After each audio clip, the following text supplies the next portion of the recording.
The Hobbit set is here, so let's take a journey into the magnificent art of this set.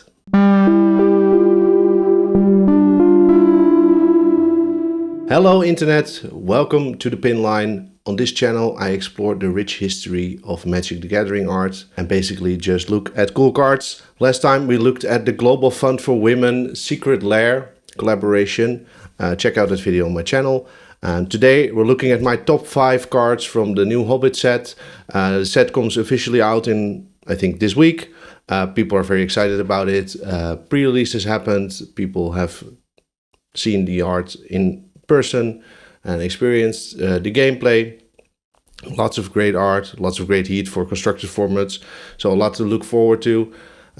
It's a medium-sized set, but nonetheless lovely to have the Hobbit this year. So without further ado, let's dive in. So here are my top 5 cards. Let's start with the first one. The first one is this card by Zhezhu Chen, The Eagles Are Coming. Zhezhu Chen is an artist with over 100 cards, so many iconic pieces. He did a Consider, he did Ob Nixilis, so he's done a lot of work for Magic the Gathering. Very illustrative painting look.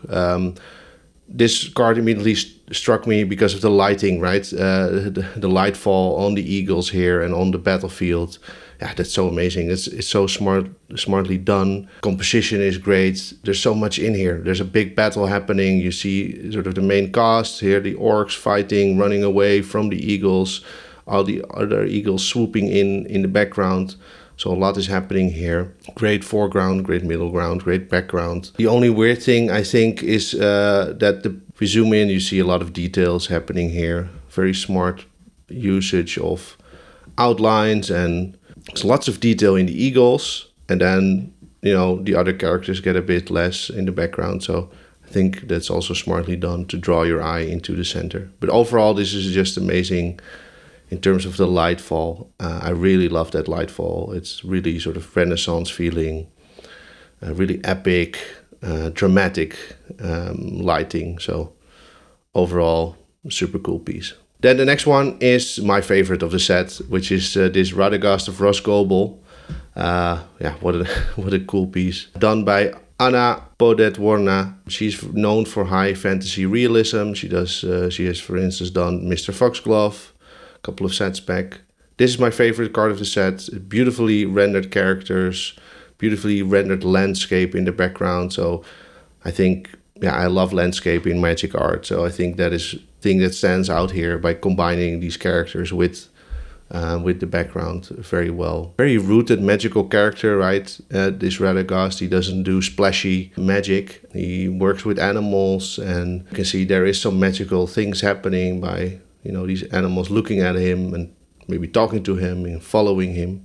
It is so crispy, this image. Let's look at a bigger version of this, because there you can really see it. It reminds me of old school Magic art in a lot of ways. Very crispy look. The lighting, again, in this piece is also amazing. If you look at the background, light fall, it's very, you know, high noon, daylight. But yeah, the light fall is amazing. The shadow play in the characters and is great. Great material knowledge, smart usage of digital brushes everywhere, right? So there's less detail in the background here. You see much more of the brushwork. Yeah, you can see that here and here. You see really the brushes stand out. Also here a bit in the full image is cropped. So you can see that here, right? The full image is cropped to fit it into the frame.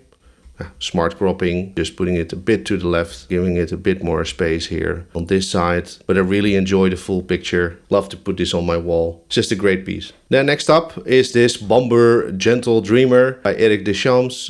So much work for Magic, 200 plus cards. And he created this very cozy scene of Bomber, you know, chilling next to a tree. It's so cozy. I want to lay here on the ground there for an hour as well, and have the birds and the butterflies land on me as well. This is great lighting, again, bit dramatic lighting, but very nicely done. You really get the sense, oh, this is a summer day. You see almost the leaves moving here a bit, and there's like a slight breeze in this forest area. Just very lovely. Fun characterization. Here's a bit of a bigger zoomed in version where you can see a bit more detail. Highly detailed characters, really smartly done because they are the standout. They need to be really legible, and the background and the foreground with the plant life can be a bit less Really cool look on Bomber with the beard, and yeah, overall just a very cozy, neat little scene. Next up is The Lonely Mountain by Leon Tucker. Yeah, this is just an epic piece. Leon has done over 60 cards, over 60 card arts, but he's also on the world building team at Magic, so he creates the worlds and the concept art for other artists to work from and create their card art based on, you know, what he sets out with his team. What I really love about this piece is the great sense of scale, the coloring and the sort of dramatic lighting. It's super cool red lighting, and yeah, that really makes sense in terms of what the card is and what it should do, but it also is really, yeah, gives it a very dramatic look. Lots of scary things happening here in this mountain, while there's also very good sunlight falling onto the city of Dale. So this, you can really see this rendering of the city that has been sacked, and great lightfall on the mountain itself here as well. I really like the scale again, because this really feels like a, you know, big ass mountain basically, and it's towering over this landscape, which is, yeah, this is a great rendering of that. I know he used 3D renderings, and then, yeah, there's a bit of background insight. This is a 3D rendering he used to build the city of Dale, and then he painted over this to, yeah, as a reference to, he created this as a reference and then painted over it to create the final drawing here. I also know he referenced a lot of the work from Tolkien himself, and here I think you see that, you know, at that time he used a bit more of an illustrative look, you see less of the scale I think you would expect, but still nonetheless interesting references. They could only reference the books and not necessarily use the movies or something as reference. Then finally is a bit of a different one, Gleaming Splendor by James Bousema, or Bousema, I don't know how to pronounce it exactly, but he does a lot of heavy metal art basically. And I really like this one because it's it shows strength in its simplicity, and it's still a very kick-ass dragon. It's really applied well. The characterization feels great, the posing of the dragon and the shape of it, how it lays on its treasure and guarding its treasure, the mean look on the face, but also sort of the smart ass nature of Smaug, and yeah, that really feels great. Here's a bit of a zoomed in on his face. You can see, you know, the sort of grinning, evil smile, smartness in there. I think really well applied. I asked James on Instagram if he had to restrain himself to do these book covers, because he did a couple of these book cover arts for the set. He definitely had to. But he's getting more used. He said he's getting more used to trying to keep things simple. He created a token set, and that really helped him out to keep things a bit simpler. He's done a couple of other pieces for this set as well, so go check those out as well. So these are my top 5 cards for the main set. And there's obviously also an eternal set with a different set code that has a lot of great art by Rebecca Gay and some other great artists as well, Carl Critchlow.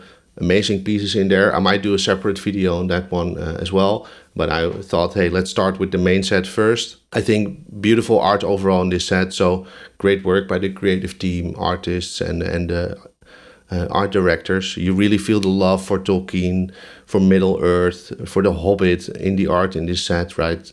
I think a lot of the artists were really excited about working on this, and you see that in how they talk about it online. What do you think? Is there anything I've missed? Do you have a suggestion for something for me to look at? A card or a set or something else? Please leave your feedback in the comments below. Much appreciated. Thank you for watching. I hope you enjoyed this look at the Hobbit art. And if you have enjoyed this video, please consider leaving a like and leaving a thumbs up. And if you want to see more of my videos and keep track of what I do, please subscribe to the channel. I hope to see you next time. Take it easy. Have a great day. Cheers.